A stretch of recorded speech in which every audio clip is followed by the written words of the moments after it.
Hey guys, welcome back to my channel. Today I want to talk to you about my recent fasting experience. And before you scroll away thinking this is just another I didn't eat for 3 days and now I'm glowing kind of video, just stay with me. Because it was not what I expected at all.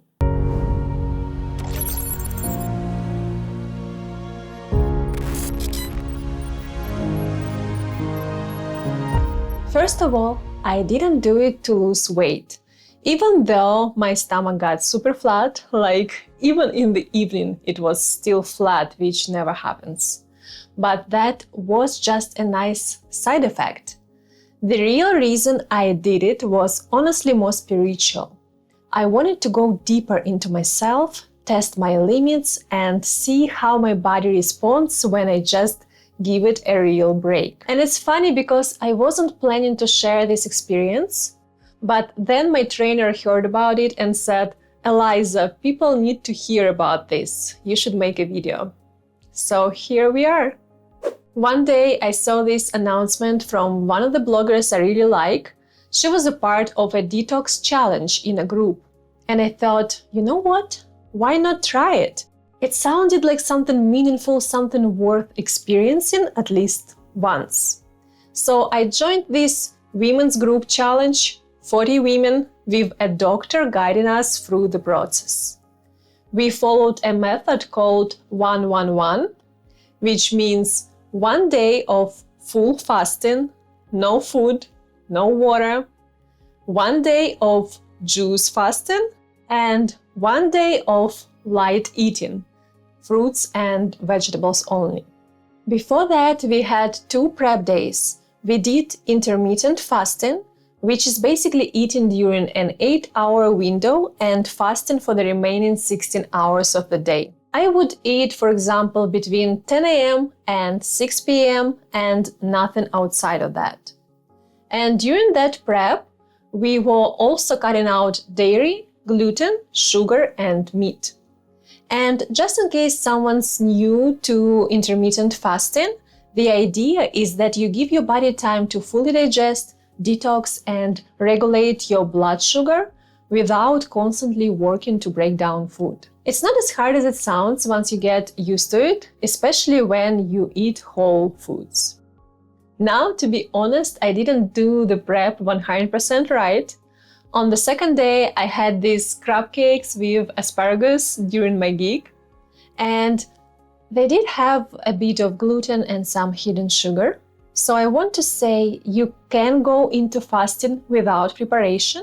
It's not mandatory, but the prep definitely makes it easier.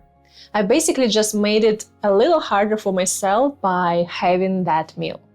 So let's talk about day 1, the full fasting day.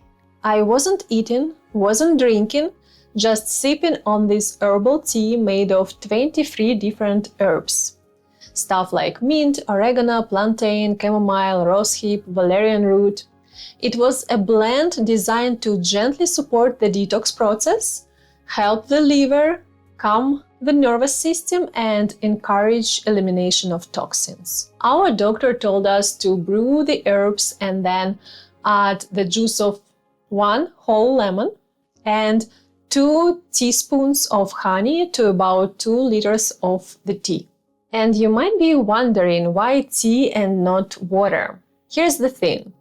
During a deep detox, your body starts breaking down damaged or toxic cells, and all of those toxins get dumped into your blood and lymph. If you start drinking plain water, especially cold water, you're pushing this thick, toxin-filled fluid through your kidneys, which are already under stress. It's like trying to force sludge through a sponge. The herbal tea, on the other hand, gently supports detox, warms the body, and doesn't overwhelm the system. It hydrates, but it also helps bind and eliminate toxins more effectively, especially with the help of the lemon and honey. Lemon alkalizes and stimulates digestion, and honey provides just enough energy without spiking your insulin too hard. Honestly, I was worried I would crave water like crazy. I usually drink 2 liters a day, but during the fast, I didn't miss it at all. The tea felt nourishing and I felt completely hydrated. I do think that tea was a key. I thought I would be miserable, but actually I felt kind of amazing. I even did a short at-home workout. And in the morning of the day 2, I had woken up early, like 4 a.m. early, and I just felt this energy in my body. I did also feel some numbness in my limbs when I woke up, so I got up and went for a walk. I did a 90-minute walk before 7 a.m., and that walk made me feel so good. And I have to point this out. Movement helps so much during detox. It literally helps your body release toxins faster. When you stay still, your lymph system can get sluggish. Walking, stretching, even simple like bouncing or dry brushing, it helps everything move and makes fasting way more comfortable. On the day 2, you are allowed to drink 3 glasses of juice maximum, and they have to be freshly pressed. I had celery juice in the morning, then beet carrot apple juice for lunch, and apple carrot juice for dinner. Altogether, it was about 450 to 500 calories, and still I had 0 cravings. I was kind of in shock because I usually eat 5 times a day, snack all the time, and I just didn't even think about food. Maybe I had 20 minutes of hunger total that day. Now day 3. That was a refeeding day. And for those who've never heard of that, refeeding just means you're starting to eat solid food again after fasting, but it has to be done super gently so you don't shock your system.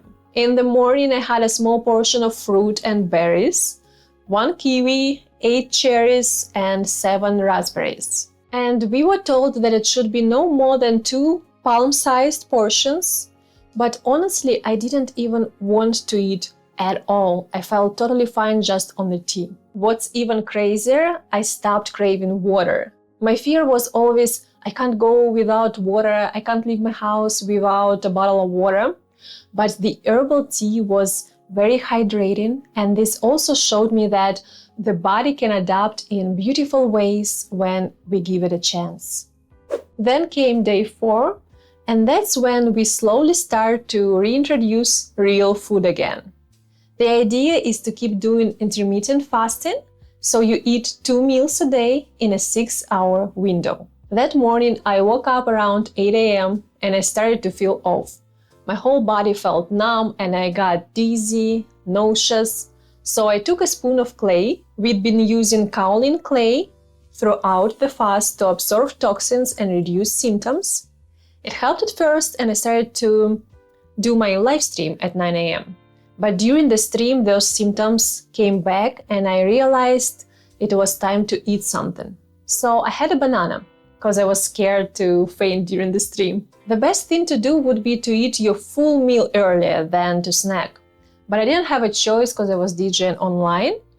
And so just for you to know, guys, snacking, especially during detox, messes with your insulin levels, interrupts digestion and slows the cleansing process. So if you need to eat, just shift your eating window a little earlier and keep it structured. 2 meals, not a snack and a meal. After that banana, I had my first proper food, a boiled egg with a salad. And after that, I was totally fine. The rest of the day felt great, and from there, each day we added more gentle food back in. Day 5, I had fish. Day 6, I added a little dairy. On day 7, I had some meat again. I was still doing 2 meals a day within a 6 to 8 hour window. And honestly, I loved it. It felt light, clean, and easy. By the 7th day, I reintroduced 3 meals a day. For breakfast, I had green salad with tuna, avocado, tomatoes, dressed with balsamic vinegar and olive oil. For lunch, and this was more like a pleasure lunch, not because my body needed food, but because I just wanted to feel it. I had a matcha latte with soy milk, a sugar-free bar, and a kiwi. And for dinner I baked some chicken with potatoes and vegetables. And something our doctor emphasized, and I loved this tip, is that we should start every meal with greens. Even if you're going to eat a cake, start with salad. The fiber helps slow down the absorption of sugar, supports digestion, and helps your gut stay balanced. And something interesting started happening. I noticed that my taste buds had definitely changed. For example, I used to love golden latte. It's this turmeric-based drink with a bit of date paste for sweetness.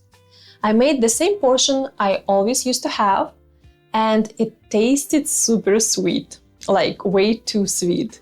So now I'm using less of the mix than before.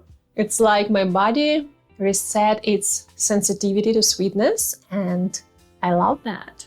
And something else I noticed, which is kind of fascinating, is that during the fast, or even when I was just eating super light like fruits or juices, I barely felt hunger at all. But as soon as I started eating more normally again, with protein, carbs, bigger portions, I started to feel hungry more often.